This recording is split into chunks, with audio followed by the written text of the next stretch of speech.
Dear Vijay, ఊహించని మలుపులు తిరగడమే జీవితానికి ఉన్న ప్రత్యేకత. అందుకే అనుకుని విధంగా నువ్వు న్యాయం తరఫున మనిషివయ్యావు, నేను నేరం తరఫున మనిషినయ్యాను. రాము, ఎందుకు ఎందుకు నువ్వు అలాంటి దారిలో అడుగు పెట్టావు? విధి, పరిస్థితులు, పాపిష్టి మనుషులు కలిసి పగబట్టినప్పుడు మనిషి తప్పనిసరిగా తప్పటడుగు వేయాల్సిన పరిస్థితి వస్తుంది. అలా ఒకసారి వేసిన అడుగు అతన్ని సంఘం నుంచి, చట్టం నుంచి, ఆత్మీయుల నుంచి, అనుబంధం నుంచి దూరంగా తీసుకువెళ్ళిపోతుంది. పద్మవ్యూహంలో అడుగు పెట్టిన అభిమన్యుడిలా పోరాటం తప్ప వెనక్కి వచ్చే అవకాశమే నాకు లేదు విజయ్. రాము, నువ్వు వెళ్లే దారిలో నువ్వు చేరే గమ్యం ఏమిటో నీకు తెలుసా? ఈ కత్తుల బాటలోకి అడుగు పెట్టిన రోజునే తెలుసు. సంఖ్యలు, చెరసాల నా కోసం ఎదురు చూస్తూ ఉంటాయని. అంతేకాదు, నీకు ఆ సంఖ్యలు వేయాల్సిన వాడిని నేనే కావచ్చు. అంతకంటే నాకు ఆనందమేముంది, అదృష్టమేముంది? నాకు సంఖ్యలు తగిలించినందుకు ప్రభుత్వం నీకు బంగారు పథకం తగిలించిన రోజు అందరికంటే ఆనందించేవాడిని నేనే విజయ్, నేనే. కానీ ఆ రోజు అందరికంటే ఎక్కువ కుమిలిపోయేవాడిని నేనే రాము. ఎందుకో తెలుసా?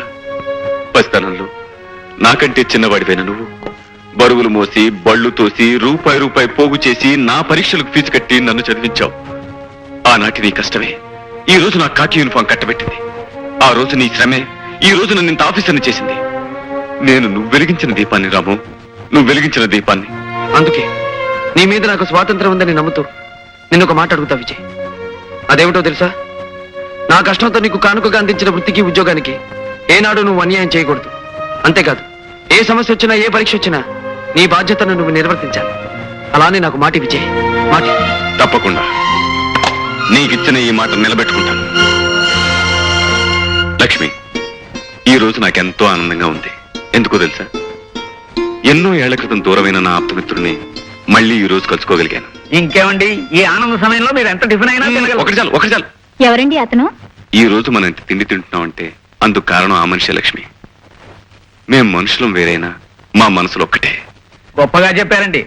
నాకు మనిషి మనస్సు ఒకటే టైపు ఎవడైనా ఈ పాటికి దొరుకుంటే బాబు స్నేహం చేసేసి ఉండేవాడిని. అసలు స్నేహం అంటే బాబు, దుంబు, నీకు ముందు తెలియాల్సింది స్నేహం అంటే ఏమిటో కాదు, చట్నీ అంటే ఏమిటో తెలియాలి. కొబ్బరి పచ్చడి చేసే విధానం ఇదేనా?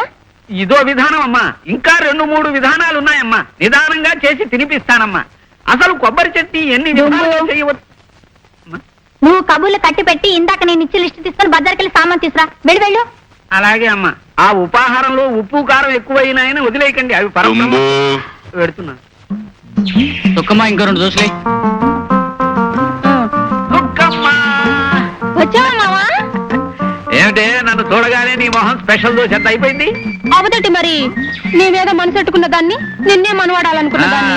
అవునవును, మనం జీవితాంతం ధనము అట్లకాడలాగా కలిసి ఉండవలసిన వాడు. ఏది 2 దోశలు పడాయి. తిను మావా. మావా, నన్ను కట్టుకుంటే నా దోస్త్ తింటూ నాతో ఉంటూ బతుకంతా చక్కగా గడపొచ్చు. అరంగుళం మందాన 6 అంగుళాల కైవారం ఉన్న నీ దోశకి అలవాటు పడ్డవాడిని నిన్నుగాక ఇంకెవరిని చేసుకుంటానే. మనం తొందరగా మనవాడేయాలి మావా, లేకపోతే నా కాడి దోసుకొచ్చిన పెత్తి అదవా దొంగ సూపు చూస్తున్నాడు. ఆకలితో వచ్చిన వాళ్ళు దేని సుత్తారో తెలియదేటి. అయితే మనం అర్జెంట్ గా మనవాడేయాలి, మన దోశను మనం కాపాడుకోవాలి. అయితే మావా, దోశను లాగి చెయ్యి. నీ అమ్మ చెమ్మ చెక్క. వ్యవహారం కాస్త కష్టమైందే కానీ ఫలితం గురించి ఆలోచిస్తుంటే మనసు పరమ ఉత్సాహంగా ఉంది మస్తా. పరశురాంకి సంబంధించిన సరుకు మీద చేయి వేస్తే చాలా ప్రమాదం అనుకుంటాను జాకీ సాబ్. కొడితే ఏనుగు కుంభస్థలాన్ని కొట్టాలి, కొడితే పరశురాం సరుకునే పట్టాలి. నీ అమ్మ చెమ్మ చెక్క. ఆ సరుకు ఎక్కడ దిగుతోంది?